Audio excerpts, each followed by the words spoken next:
시청자 여러분 안녕하십니까? 6월 28일 수요일 KBC 뉴스와이드 시작합니다. 내일이 빛나는 기회도시라는 슬로건을 걸고 출범한 광주광역시 민선 8기가 1년을 맞았습니다. 오늘은 강기정 광주광역시장과 함께 광주의 주요 현안을 점검해보고 미래 발전을 위한 청사진을 그려보는 시간 가져보도록 하겠습니다. 안녕하십니까? 네, 안녕하십니까? 네, 자세한 이야기 앞서 폭우 피해부터 봐야 할 것 같습니다. 어젯밤부터 새벽까지 우리 지역에 정말 엄청나게 많은 비가 쏟아지면서 피해가 속출했는데요. 영상부터 보고 오겠습니다.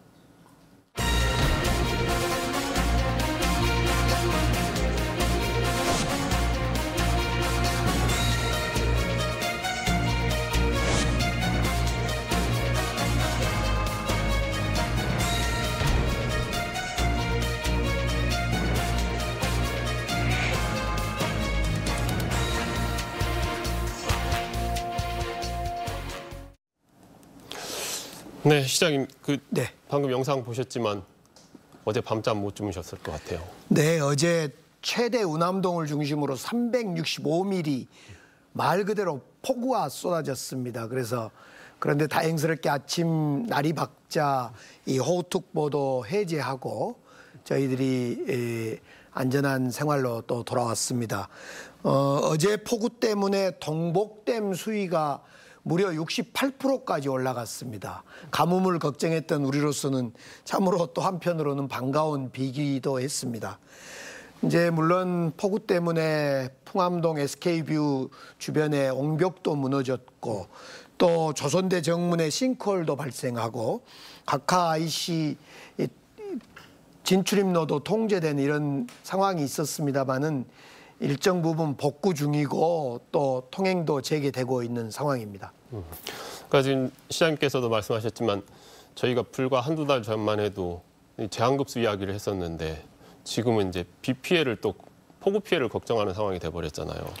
그렇습니다. 가뭄과 폭우와 폭염, 그러니까 가뭄과 홍수와 폭염은 사실상 한 가지입니다. 기후위기 상황에서는 우리 광주가 기록을 가지고 있는데요.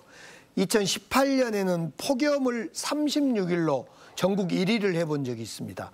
또 2020년 2년 전에는 장마로 54일간 계속 장마로 전국 1위를 해봤습니다. 마찬가지로 이번에 가뭄으로 혹독한 대가를 치렀습니다. 그런 점에서 가뭄과 홍수와 폭염은 단어만 틀리지 사실 한 가지입니다. 그래서 가뭄이 심하면 폭염과 홍수가 더 심해지기 때문에 기후위기 대응을 저희들이 준비하고 잘해야 될 것 같습니다. 말씀하신 대로 이런 이상기후가 뭐 이제 진짜 하루 이틀 이야기가 아니라 거의 매해 반복되는 상황이라면 좀 더 장기적인 대책이 필요할 수 있는데 광주시가 그런 부분들을 충분히 지금 준비하고 계시는 거죠? 네, 최근에 가뭄 대책 끝내고 홍수하고 폭염 대책을 함께 발표하면서 시민의 안전을 지키기 위해서 만반의 준비를 해가고 있습니다. 네, 이렇게 신속한 피해 복구와 탄탄한 대응체계 구축 이루어져야 되겠습니다. 이제 민선 8기 출범 1년 성과와 앞으로의 시정 방향에 대해서 본격적으로 이야기 나눠보겠습니다.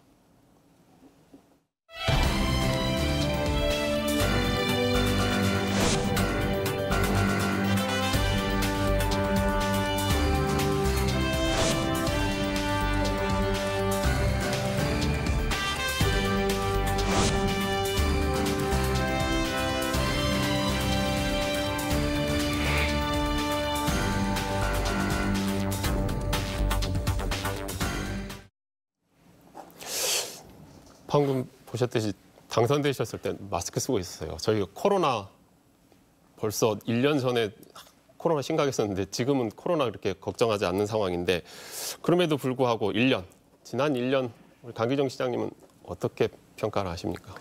그렇습니다. 시간으로 따지면 8,760시간이 지나가고 있습니다. 저야 이제 지난 1년 동안 혼신의 힘을 다해서 시민들과 함께 광주 변화를 꾀해왔다고 생각합니다. 저는 정말 좋은 점수를 받고 싶습니다. 소위 A학점을 받고 싶은데요. 시민들이 또 느낄 때 과연 광주가 달라지고 있고 또 제가 열심히 했는지는 분명히 시민들의 몫이라 이렇게 생각합니다. 다만 그동안 가뭄 극복에 시민들이 참여해 주셨던 거라든가 또 100만 평 산업단지 만들고 군공항 특별법 만드는 과정에 우리 공직자 5천여 공직자들이 열정을 다해 주셨다거나 또 제가 변화를 위한 몸부림을 절실함을 갖고 함께 해왔던 것으로 보아 저는 시민들께서 정말 지난 1년을 부족하지만은 최선을 다했다라고 등을 두드려 주지 않을까 이렇게 기대하고 생각합니다. 시장님께서는 몸부림이라고 말씀을 하셨지만 사실 그 영화 제목 같은 말씀하셨어요. 취임할 때 익숙한 것과의 결별. 어떤 의미인가요? 저는 이제 우선 시장의 기득권을 내려놓겠다. 더 이상 시장을 의존하지 말고 시민을 의존해라 이런 취지였습니다. 그래서 지난 1년 중에 익숙한 것과 결별의 대표적인 것이 공공기관 통폐합이었습니다. 당연히 공공기관을 늘려서 시장의 권한을 키우는 쪽으로 가지 않고 공공기관을 통폐합하고 공공기관 장의 임기를 시장의 임기랑 일치시키고 공공기관 장의 청문을 해야 될 사람을 늘렸던 것으로 볼 때 시장의 권한을 내려놓겠다. 그래서 익숙한 것과 결별을 시장부터 하겠다라는 점을 저는 실천해 왔습니다. 또 하나 더불어 저는 시장을 의존하지 말고 모든 공직자들이 시민을 의존해야 된다. 시장보다도 시민을 보살피는데 우리 공직자들이 나서야 된다. 이런 생각을 가지고 끊임없이 제가 시장인 제가 공직자들하고 만나고 대화하고 이런 일을 반복했습니다. 그런 점에서 지난 1년 동안 익숙한 것과 결별에 가장 대표적인 것이 시장이 그동안 해왔던 익숙한 어떤 문화 이걸 저부터 바꿔내는 것이 가장 큰 익숙한 것과 결별이었습니다. 그러니까 시장님께서는 본인이 그러니까 광주광역시장이라는 자리가 가지고 있었던 기득권을 거의 다 내려놓으시면 그 다음에 하실 분은 참 좋아하지 않을 수도 있는 일이네요. 근데 이제 저는 시장으로서 제가 기득권을 내려놓고 그 기득권은 시민에게 돌아갈 수 있도록 하는 거였기 때문에 예를 들면 공공기관을 늘리거나 또 공공기관의 공공기관 장의 청문회를 늘리거나 이런 것은 다음 시장도 그렇게 가져야 된다고 생각을 합니다. 이제 말씀하셨던 대로 이제 기득권을 내려놓는 것이 다른 부분 아니라 행정에 있어서도 분명히 있었던 것 같은데 복합 쇼핑몰 유치 같은 경우에 사실은 쪼개서 하면 시간이 한참 걸릴 것들을 광주시 주요 현안 사업들을 5+1 해가지고 묶어서 공약하셨잖아요. 네. 이게 그러면 그런 사업들이 길게가 아니라 최대한 우리 시장에서 광주 시민들이 이익을 빨리 볼 수 있게끔 하신 것 같은데 이 부분은 어떻습니까? 저는 이제 공공성과 신속성이라는 점에 주목을 했습니다. 어떤 사업이 이루어져도 시민들에게 이익이 되는 방향이 가장 먼저 고민돼야 되고 두 번째로 어떤 일이 될 때 빠르게 되는 것이 중요하다. 그래서 방향으로는 공공성, 속도로는 빠르게 이런 두 가치를 저는 행정에서 펼쳐 보이려고 했습니다. 예를 들면 복합 쇼핑몰과 같은 경우도 사전 협상을 통해서 사전 협상이 잘 되면 이후에 통합 심의를 가져가기 때문에 그만큼 투자자들에게도 이익되고 시민들에게도 이익되는 이런 방향을 저는 생각하고 행정을 추진했던 겁니다. 지금 그러다 보니까 아무래도 시장님 말씀하셨듯이 좀 빠르게 스피드하게 하시다 보니 복합 쇼핑몰 같은 경우는 뭐 저희가 아는 유통 3사가 다 뭐 어등산에도 하겠다 여기저기 다 이야기를 하고 있는데 어느 정도 윤곽이 조금씩 드러나고 있는 것 같아요. 그렇습니다. 지금 일신방직, 전남방직에 추진되고 있는 현대에서 추진하고 있는 복합 쇼핑몰은 이제 7월이면 도시계획 변경안이 확정이 됩니다.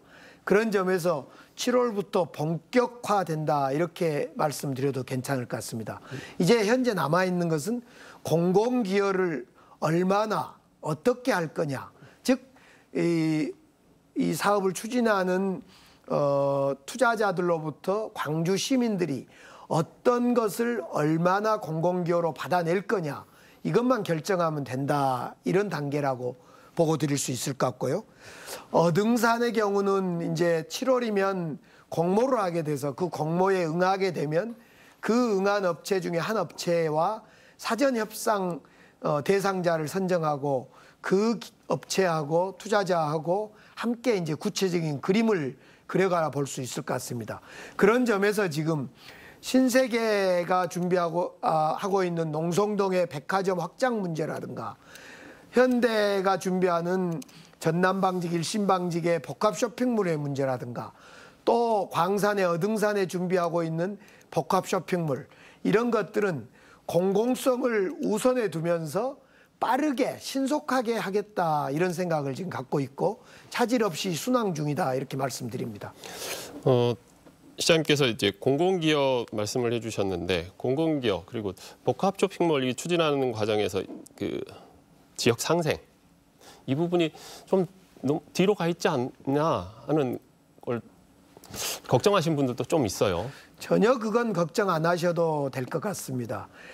중소상공인들과 소상공인들과의 상생 문제는 우리 창업경제실, 우리 시의 제1번 목표입니다. 늘 중소상공인들과 자영업자들을 보호해야 되는 정책은 국가도 그렇지만 우리 광주광역시의 사업의 목표 1번째입니다.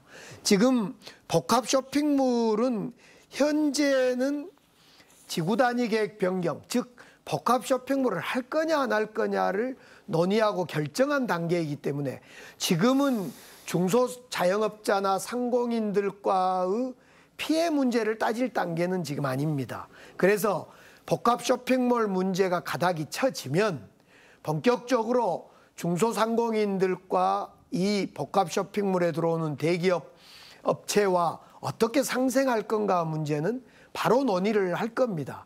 그런 점에서 현재도 광주시에서는 중소자영업자와 상공인들에 대해서 늘 1순위로 걱정하고 저희들이 준비를 하고 있고요. 향후에 복합 쇼핑몰이 추진되는 과정에서도 전혀 상생 방안을 뒤로 한다거나 후순위로 밀고 있거나 그런 것은 맞지 않는 얘기이고 일부에서 그런 주장에 대해서 저는 공감이 잘 안 되고 있습니다. 이제 시장님께서도 공감 말씀을 하셨으니까 이제 아까도 강조하셨던 소통이나 이런 부분에 있어서 일부에서는 맞다 하시는 분들도 있지만 일부에서는 아니다 하시는 분들도 있잖아요. 모두가 예스라고 할 수는 없는 상황이니까. 그 부분은 어떻게 생각하세요? 저는 기본적으로 소통은 시민과 해야 된다. 또 우리 공직자와 해야 된다라고 생각하고 제가 죽어라 소통을 해왔습니다. 소통에 게을리하지 않았습니다. 단지 요즘 소통이 부족하다 또는 일부 단체에서는 불통이다 이렇게 말한 것은 본인들이 생각하는 가치 또 본인들이 생각하는 정책에 제가 동의해 주지 않기 때문에 그것을 소통 또는 불통이라고 낙인 찍고 있다 저는 생각합니다. 당연히 일부 오홀단체라든가 또 노동단체가 강기정 시장은 불통이다 이렇게 하면서 프랑카드도 걸고 그런 주장을 하고 있습니다마는 저는 전혀 그분들하고 불통할 생각이 없습니다. 늘 대화할 생각이 있습니다. 다만 그분들의 주장이 시민들의 정서에 맞지 않고 또 제가 생각하는 우리 광주시 행정에 맞지 않기 때문에 맞지 않다는 걸 맞지 않다고 이야기를 하고 있을 뿐입니다. 가치와 정책의 다름을 인정해 줘야 되는데 그 다름을 인정하지 않고 마치 시장이 또 광주시가 불통하고 있다 이렇게 방향을 바꿔서 공격하는데 저는 소통의 최고는 시민들과 공직자와 소통이 최고다 이렇게 생각을 하고 그럼에도 불구하고 그런 불통에 대한 지적이 있다면 끊임없이 소통하기 위한 노력을 계속할 겁니다. 네, 분명히 소통하는 모습, 큰 물결이 흘러가는데 작은 것들을 또 신경을 조금만 더 써주시면 큰 도움이 되지 않을까 싶습니다. 좀 이번엔 다음 이야기 한번 해보겠습니다. 광주 군공항 이전 관련해서는 올해 대구 신공항과 함께 특별법이 국회를 통과해 돌파구를 열었습니다. 하지만 풀어야 할 실타래가 많은데요. 먼저 이전 지역 선정이라는 큰 과제가 있습니다. 박성호 기자의 리포트부터 보고 오겠습니다. 강기정 광주광역시장이 공식 브리핑을 통해 군공항 유치 지역의 지역개발 사업 지원금으로 1조 원을 지원할 계획이라고 밝혔습니다. 기부대 양여 방식으로 확보할 수 있는 재원은 4,500여 원에 불과하지만 이번 특별법 통과로 광주시가 정부로부터 5,500억 원을 저리로 빌려 지원 예산 1조 원을 마련하기로 했습니다. 지역개발 사업 지원금은 당초 기부대 양여에 의한 차액으로 발표했던 4,508억 원에 더해 광주시 재원을 추가하여 1조 원을 조성하여 지원하겠습니다. 이와 함께 이주정착 지원금 지급, 신도시 조성, 공무원 교육원 등 시 공공기관 이전, 소음 대책 확대 등 구체적인 지원 방안도 내놓았습니다. 햇빛연금이나 골프 인재를 양성하는 스포츠 아카데미, 항공정비 3단 조성 등 무안군과 한평군에서 꾸준히 관심을 갖는 사업에 대한 지원도 언급했습니다. 유치 지역이 나오기 전에는 구체적인 지원책을 발표하기 어렵다던 광주시가 180도 태도를 바꾼 것은 군공항 유치에 대한 전남시군의 관심을 이끌어내기 위한 것으로 풀이됩니다. 유력 후보로 꼽히던 무안과 한평 모두 군공항에 대한 관심이 떨어지고 있는 데다 새로운 대안 지역도 나오지 않고 있기 때문입니다. 군공항 유치 지역의 광주시의 책임 있는 자세를 보여주겠다며 1조 원 규모의 지원책을 내놓은 광주시의 전략이 효과를 거둘 수 있을지 관심입니다. KBC 박성호입니다. 네, 기존의 4,500억, 거기에서 2배가 넘습니다. 1조면. 네. 굉장히 통 큰 지원인데 지원 방안을 좀 더 설명 좀 해주시죠. 우선은 전제는 광주 군공항을 반드시 옮겨야 되겠다는 어떤 절실함, 간절함입니다. 사실은 지금 광주 경제 상황이나 세수 상황이 그렇게 넉넉지 않습니다. 저희들이 과거에 4,508억을 지원하겠다 이렇게 약속한 바가 발표한 바가 있습니다만은 거기에 약 5,500억을 더해서 1조가량을 지원 사업으로 내놓겠다라고 이야기할 때는 그만큼 절실함이 있기 때문에 그렇습니다. 과연 1조 원을 할 수 있냐? 이 점에 대해서는 저희들이 면밀히 계산을 좀 했습니다. 그 결과 기존의 4,500억에다 더해서 추가로 5,500억은 할 수 있는 여력이 있다는 것이 저희 재정 추계의 방향이었습니다. 그런 점에서 1조 원 지원에 대해서 저희들이 제안을 드렸고요. 또 하나는 우리 광주가 가지고 있는 공무원 교육원, 공공기관도 해당 지역의 이전 주민들이 공공기관 이전을 요구하면 광주에 있는 공공기관이라도 내놓겠다. 이런 걸 포함해서 6가지의 우리 시민들의 마음을 담아서 이전 지역에 호소드리는 마음입니다. 네. 네, 그런데 저도 궁금한 게 지금 1조 원이라는 금액을 공공기관이 이전하는 지역에다가 지원하시겠다는 거잖아요. 그리고 이제 4,500억에 5,500억 정도를 광주시가 그런 부분들을 마련해서 지원하겠다는 건데 그럼 광주 시민 입장에서는 그럼 우리한테 오는 게 없어지는 건가? 이렇게 생각하실 수도 있지 않을까 싶어요. 물론 이 1조 원을 어떻게 마련할 건가는 좀 더 세부적으로 시민들께 보고는 드리겠습니다. 그러나 당연히 그렇습니다. 그 돈이 시민들에게 갈 수 있다라고 계산할 수 있겠지만은 결국 군공항, 현재 공항이 그대로 존치한다면 역시 시민들에게 갈 돈은 없습니다. 결국 전제는 지금 군공항이 소음도 있습니다만은 저 260만 평, 탄약고를 포함해서 약 400만 평의 땅이 지금 군공항에서 해지될 때만이 이것이 전남으로 지원되든 우리 광주 시민들에게 지원이 되든 지원이 된다는 것입니다.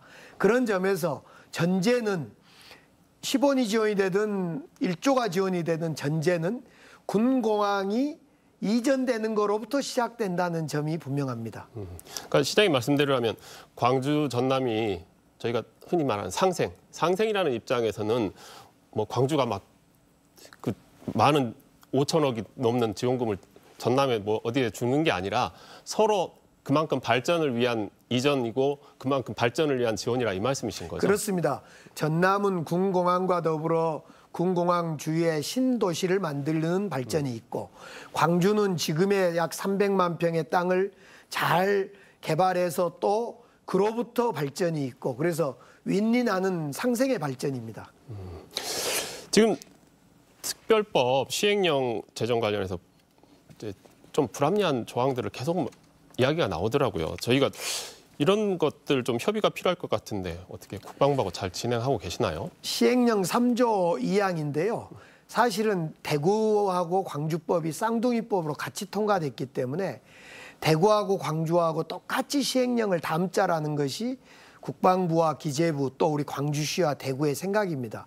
그런 점에서 지금 일부 시행령을 만드는 과정에 우리한테 불리한 조항도 있습니다마는 최근에 끊임없이 국방부와 국회와 기재부, 정부를 찾아다니면서 우리 광주시와 대구에서 함께 똑같은 조항을 담기로 이렇게 약속한 바가 있고 곧 그런 결과가 나타날 겁니다. 이제 경제 이야기 한번 해보겠습니다. 코로나19 팬데믹 이후 여전히 경기가 좋지 않습니다. 이 경기 침체와 법인세 급감 속에 올 4월까지 무려 국세가 34조 원이 덜 거쳤습니다. 역대 최대라는데요. 당연히 지방세 결손으로 이어질 수밖에 없습니다. 광주도 세입 여건이 어려운 상황입니다. 지금 광주 같은 경우는 지방세가 얼마나 줄어드는 거예요, 그러면? 이제 저희들도 내년 재정을 걱정을 해서 제가 좀 뽑아봤더니 무려 2,365억의 지방세수가 덜 거칩니다. 2,300억이라면 어마어마한 숫자입니다. 저희들이 7조 원의 예산을 갖고 있습니다만 실제로 경상비를 빼면 작지 않은 돈인데 2,365억 원의 지방세수가 줄어들고 또 앞서 말씀드린 국세가 줄어들면 정부로부터 지원받는 국가로부터 지원받는 또 보조금도 줄어들기 때문에 실제로 내년 살림하기가 참으로 어렵습니다. 그렇다고 그래서 저희가 돈이 없으니까 마냥 줄일 수는 없지 않습니까? 그렇습니다. 지금 우리 광주시에서 추경 제출을 내일 하게 됩니다마는 추경을 만들 때도 꼭 법적으로 불가피하게 들어가야 할 돈은 저희들이 가정살림 하다 보면 빚을 내서라도 어떤 의료비라든가 교육비라든가 생활비를 빚을 내듯이 지금 광주에서는 이번에 1,300억 가량의 빚을 지금 냈습니다. 그 1,300억하고 기존의 예산 중에 좀 전략할 곳 전략해서 약 한 2,500억짜리 추가 경정 예산 추경을 제출하고 있습니다. 그래서 줄일 때는 줄이고 빚낼 것은 빚을 내서 이번 예산을 꾸려가고 있습니다. 아마 내년 상황이 되면 경제가 다시 살아나지 않고 지방세가 많이 줄어들게 되면 또 국세도 줄어들게 되면 내년에는 어쩌면 우리가 계획했던 사업 중에도 잠시 집행을 유보하는 이런 일이 벌어질 수도 있겠다. 그래서 그런 일을 막기 위해서 저희들은 좀 더 꼼꼼히 계획을 세우고 또 예산을 낭비하지 않도록 낭비가 없는 예산을 쓰겠다 이런 다짐은 지금 해가고 있습니다. 저희가 시장님이 우려하는 그런 일이 안 벌어졌으면 좋겠고 저희가 좀 밝은 이야기 좀 해보죠. 네. 민선 8기 광주광역시는 인공지능과 미래차 산업 발전을 통해 미래산업도시로 비상한다는 비전을 제시했는데요. 먼저 관련 영상부터 보고 오겠습니다.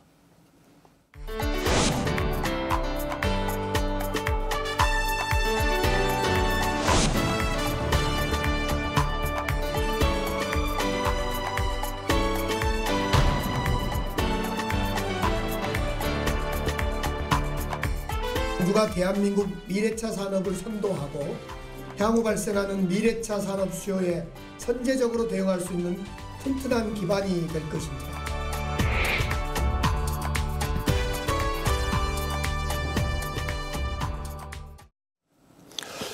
네, AI하고 미래차. 우리 시장님께서는 이 두 개의 축을 어떻게 발전시켜 나갈 계획이신가요?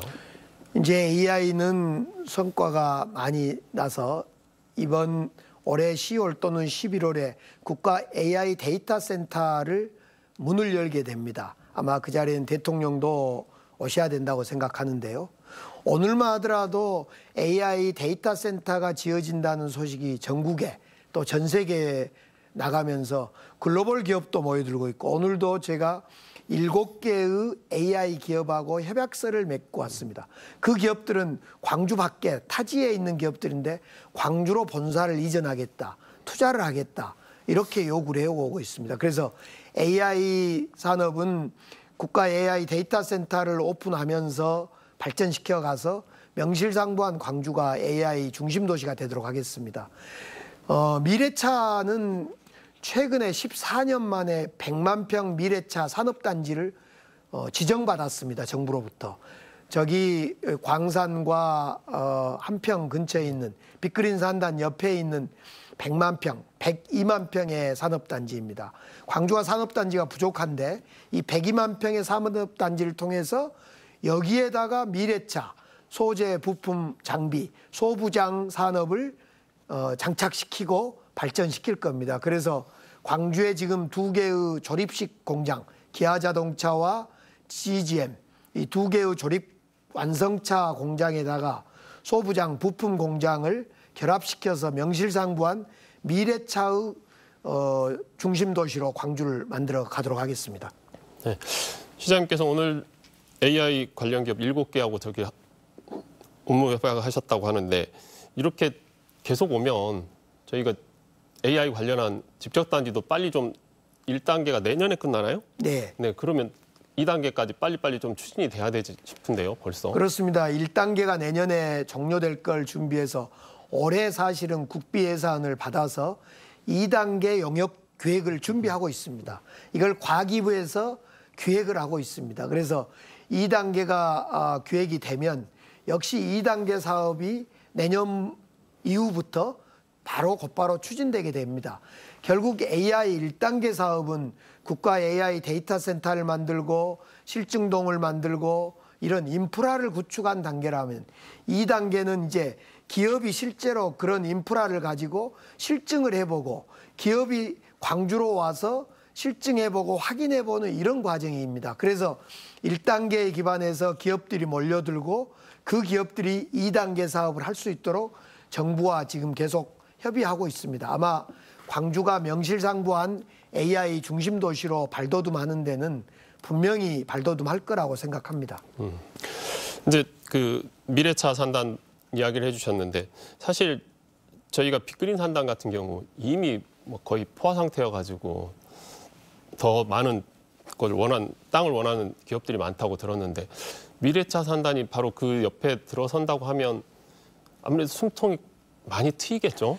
그렇습니다. 빅그린 산단이 광주와 한평 등을 포함해서 약 한 100만 평이 넘는데요. 그래서 50여만 평이 광주 땅에 가 있는데, 이 빅그린 산단이 제가 국회의원, 국토위원일 때 2008년 때 지정된 땅입니다. 그러니까 지금으로부터 14년 전에 국가산단이 지정되고 14년 만에 이번에 102만 평이 또 지정됐습니다. 광주로서 보면 엄청난 갈증을 해소하는 어떤 그 시원한 물이라 할까, 미래 먹거리의 어떤 근거지가 확보된 점이라서 우리로서는 큰 힘이고 광주 산업의 큰 원동력이 될 겁니다. 근데 시장님 말씀해 주셨듯이 빅그린 산단 같은 경우 광주에만 있는 게 아니고 전남에도 그 산단이 있잖아요. 한평. 마찬가지로 지금 광주 전남이 같이 하고 있는 게 지금 반도체 특화단지, 그거 유치하려고 추진하고 있습니다. 네. 경쟁률이 굉장히 높은데 어떠세요? 이제 반도체 특화단지는 저와 김용록 지사님이 후보 시절부터 공약하고 광주 전남 상생 1호로 했던 사업이어서 정말 애정이 있고 저희들이 나름대로 노력해오고 있습니다. 광주의 장점, 전남의 장점을 충분히 이야기하고 있고, 그러기 위해서 특히 사람이 없어서는 반도체 첨단 산업이 안 되겠다 그래서 인재 양성 사다리도 구축해 보려고 하고 있고 하고 있습니다. 결국 지금 광주가 조금 앵커 기업이 약하다. 그러나 광주에 엠코라는 반도체 조립 공장도 있고 그렇기 때문에 우리가 해볼 만하다고 생각합니다. 아마 7월 말쯤 발표되지 않을까 싶은데 반도체 특화단지 지정받기 위해서 저나 김용록 지사님이나 또 광주 전남이 혼신의 힘을 다하고 있다 이렇게 말씀드리고 반드시 반도체 특화단지가 지정되어서 광주가 AI 반도체 또 미래 먹거리 반도체로 나가는데 우리 지역이 커져야 된다고 생각합니다. 노력을 하고 있습니다. 시장님께서는 이제 저희 지역의 앵커 기업 말씀하셨는데 앵커 기업 못지않게 창업을 할 수 있는 생태계도 강조하고 계시잖아요. 그래서 이 창업 성공률이 높은 도시를 꿈꾸고 계시는데 지금 어떻게? 그렇습니다. 광주가 제조업이 약하고 산업 기반이 약하기 때문에 앞서 말씀드렸듯이 AI와 미래차를 중심으로 산업을 키우는 걸 한편으로 하고 또 다른 한편으로 창업을 키워야 될 것 같아요. 창업 성공률이 높은 도시, 그런 광주를 만들어야 됩니다. 제가 3가지 약속을 했는데 하나는 창업 펀드 5천억을 만들겠습니다. 그래서 그 펀드로 기업을 지원하겠습니다 했는데 현재 3,260억이 만들어졌고 남은 임기 동안 2천억을 창업 성장 창업 사다리 펀드를 만들게 될 겁니다. 그래서 5천억의 혁신 펀드를 조성할 거고 두 번째로 창업을 할 수 있는 공간을 만들어야 되는데 지금 광주역을 중심으로 빛거울 창업 허브도 만들어내고 있고 그래서 앞으로 3년 안에 이런 공간들이 잘 만들어질 겁니다. 그리고 세 번째로 무엇보다도 분위기를 만들어야 됩니다. 창업을 하려면 광주로 가야 된다. 광주가 실리콘밸리다. 제2의 실리콘밸리다. 이런 분위기를 만들어야 돼서 이번 11월 초에 저희들이 창업 페스티벌을 준비하고 있는데요. 이미 삼성, KT, 인텔, 마이크로소프트사 이런 데가 광주에서 11월 2일, 3일 날 열리는 이 창업 페스티벌에 오겠다고 약속을 했고 지금 확약을 받아놓고 있습니다. 그래서 이런 페스티벌을 열고 창업 공간을 열고 창업 자금을 지원하면 광주에서도 일자리가 생기는 창업이 일어나지 않을까 이렇게 준비하고 혼신의 힘을 다하고 있습니다. 시장님 지난번 저희 프로그램 출연하셨을 때 광주다움 통합돌봄 이야기를 해주셨어요. 제가 이제 시내버스를 타고 출퇴근을 하는데 시내버스에서 그 광반장 예. 그 광고를 매일 봐요. 재밌게 잘 만들었더라고요. 그래서 이게 한 2달 정도 했는데 어떻게 성과도 좀 있고 보완도 좀 필요한가요? 어떻습니까? 너무너무 좋아합니다. 사실은 제가 지난 1년 동안 강기정 시장 뭘 가장 자랑하렵니까 하면 광주 통합돌봄을 자랑하고 싶어요. 사실은 이 통합돌봄이 한 8천 올해 1년 동안 100억 이상 들여서 약 8천 명을 돌봄을 하겠다라고 약속했는데 현재 이미 약 한 7천 건의 목표가 달성되어 있습니다. 그래서 너무너무 인기 있는 정말 시민들에게 꼭 필요한 그런 정책이다 생각하고 저는 올해 부족하나마 이 통합돌봄 정책을 잘 해보고 지금 여기저기 전국에서 이 통합돌봄을 배우겠다고 합니다. 그리고 사회복지 정책이나 여러 사람들이 지금 이걸 정말 좋은 정책이다. 앞으로 미래의 대선의 이슈가 될 수밖에 없다. 대통령 선거 이슈가 될 수밖에 없다. 이런 얘기를 많이 저에게 해주고 있습니다. 저는 이 통합돌봄을 잘 살려서 국가와 정부가 지원하는 그런 정책으로 만들어내려 합니다. 그래서 광주가 민주주의 하더니 대한민국이 민주주의 됐다 이런 것처럼 광주가 통합돌봄 시작하더니 전국이 통합돌봄을 따라하더라. 이걸 만들어내는 것이 제 목표입니다. 지난번에 오셨을 때 약속하신 게 또 한 가지 있습니다. 심야 네. 어린이 병원 꼭 하겠다고 다음에 나오실 때. 근데 그 약속은 지키셨어요. 아, 예, 그렇습니다. 지금 광주 기독병원이 선정이 됐는데 예. 일단은 지역에서 생각할 때 광주도 드디어 생겼구나라는 안심하시는 부모들이 있더라고요. 네. 근데 이제 어떻게 이제 앞으로 이거 운영해 나가는지도 좀 주목이 필요할 것 같은데. 우선 제가 사실은 4월에 약속하고 과연 이 어린이 안심 심야병원이 생길 수 있을까, 만들어질 수 있을까 고민을 했습니다. 4월 26일 날 제가 만들어내겠습니다라고 발표한 이후에 그런데 다행스럽게 기독교 병원을 비롯해서 3군데에서 해보겠다 약속을 해주셨습니다. 저희들이 엄정하게 평가하고 심사해서 그중에 기독교 병원하고 최종 합의를 했습니다. 다음 주 월요일이면 기독교 병원하고 협약서를 쓰게 됩니다. 기독교 병원은 밤 12시까지 어린이 병원을 운영하게 되고 우리 광주시에서는 거기에 들어간 돈을 3년 동안 약 30억 원가량을 지원하게 됩니다. 그래서 기독교 병원의 이 많은 의료시설 또 그 소아과 선생님 부족한데 그런 부분을 보충할 수 있도록 시에서는 도와주고 기독교 병원은 애초부터 어린이 아동병원에 특화된 병원이기도 합니다. 그런 점에서 기독교 병원에서 흔쾌히 함께 해주신다 그래서 정말 저는 시민들께 약속 지킬 수 있어서 좋았고 또 기독교 병원에게 감사도 드리고 그러고 있습니다. 네, 사람들이 욕심이라는 게 한없이 커지는데 네. 일단 광주 기독병원이 심야 어린이 안심병원으로 지정이 되고 나면 이쪽 남구 쪽이라 저쪽 북구 쪽이나 광산 쪽에서도 우리도 좀 해주지라는 생각이 들 수도 있을 것 같아요. 그렇습니다. 어린이 병원이 꼭 하나만 있어야 되는 이유는 없고요. 특히 신가, 신창, 소환지구는 젊은 인구가 많고 어린이들이 많이 있는 걸로 알고 있습니다. 그런 점도 기독교 병원을 시작해서 해보면서 정말 또 필요한지를 보도록 하겠습니다. 네, 이번에는 문화 이야기로 좀 넘어가 보겠습니다. 광주하면 아시아 문화 중심 도시 그리고 비엔날레가 떠오르는데요. 관련 영상부터 보고 오시죠.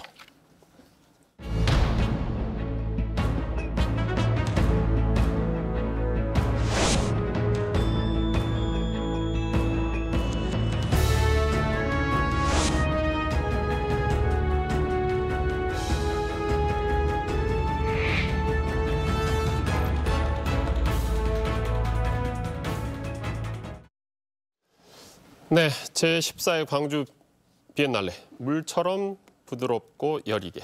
이게 부드럽고 여리게 하더니 얼마 안 남았어요. 다음 달 9일이면 이제 폐막할 텐데 그동안에 이번 광주 비엔날레 특히 외교 사절들이 많이 다녀가신 거로 좀 화면에도 나오던데. 그렇습니다. 제가 광주를 포용도시로 만들고 많은 분들이 광주를 찾아오도록 만들어야 된다 해서 2가지 점에 특별히 착안을 했습니다. 하나는 외국 대사들을 많이 오도록 하고 외국인들을 많이 오도록 하자.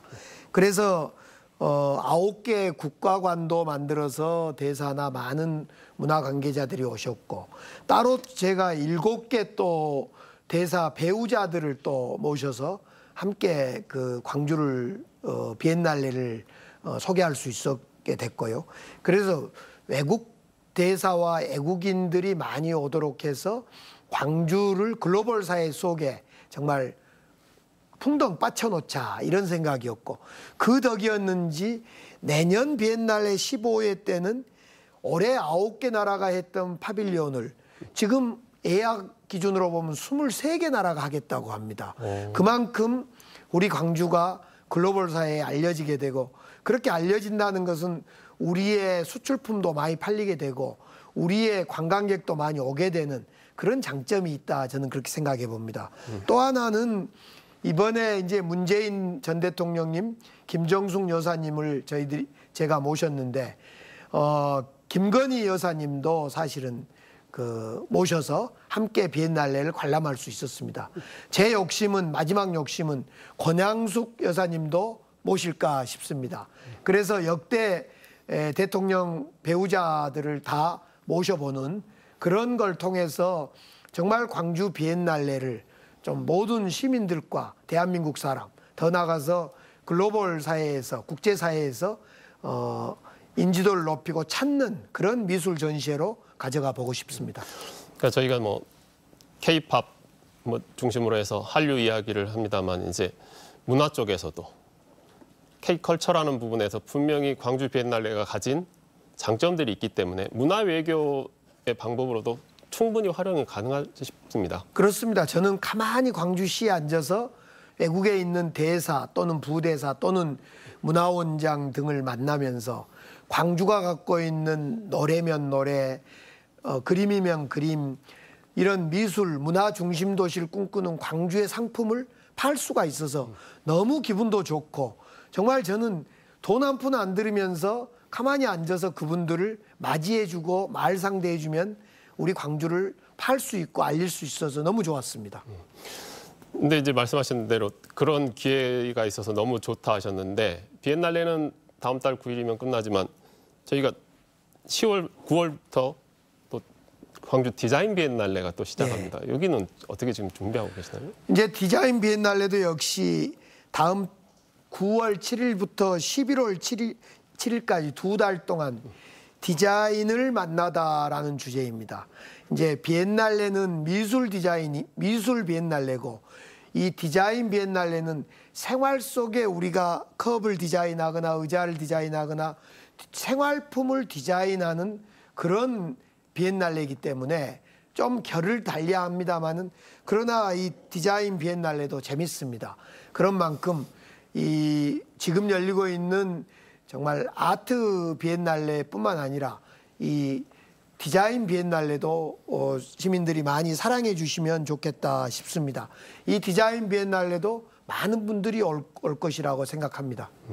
그러니까 이제 광주 비엔날레 같은 경우 진짜 말씀하셨던 대로 예술성이라고 한다면, 광주 디자인 비엔날레는 우리 주변에서 봤던 것들, 우리 주변에 있는 것 같은 것들.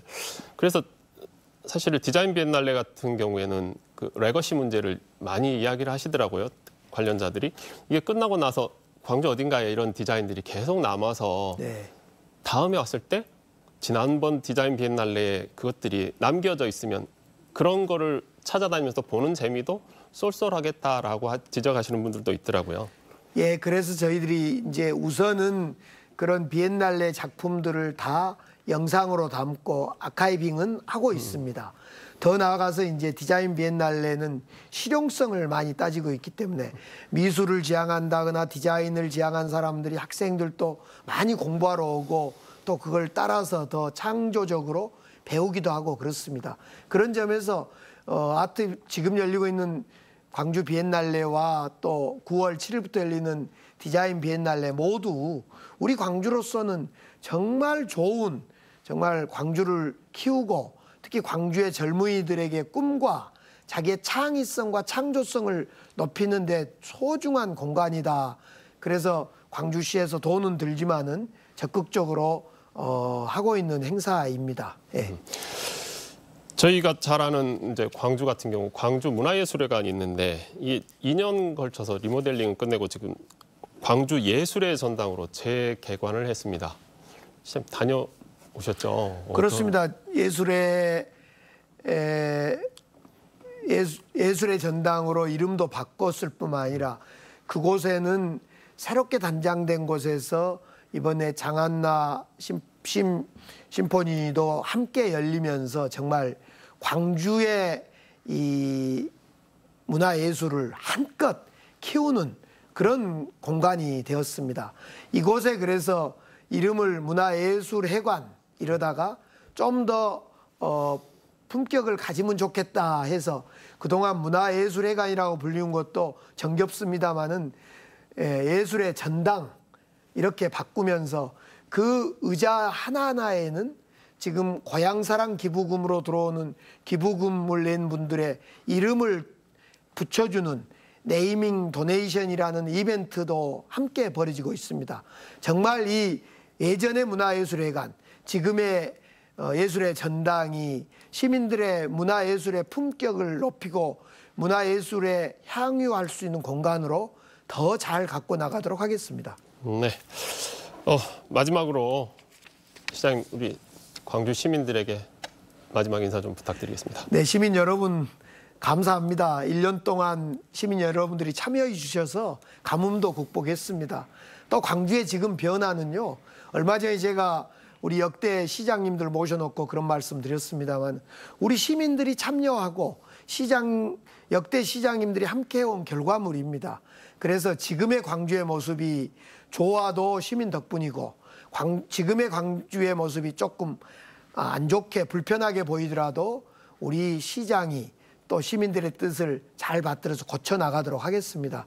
지금의 광주시를 더 발전시키기 위해서 함께 참여해 주시고 또 격려해 주시고 동참해 주셔서 너무너무 감사할 뿐입니다. 여름에 건강하시고 늘 내내 건강하십시오.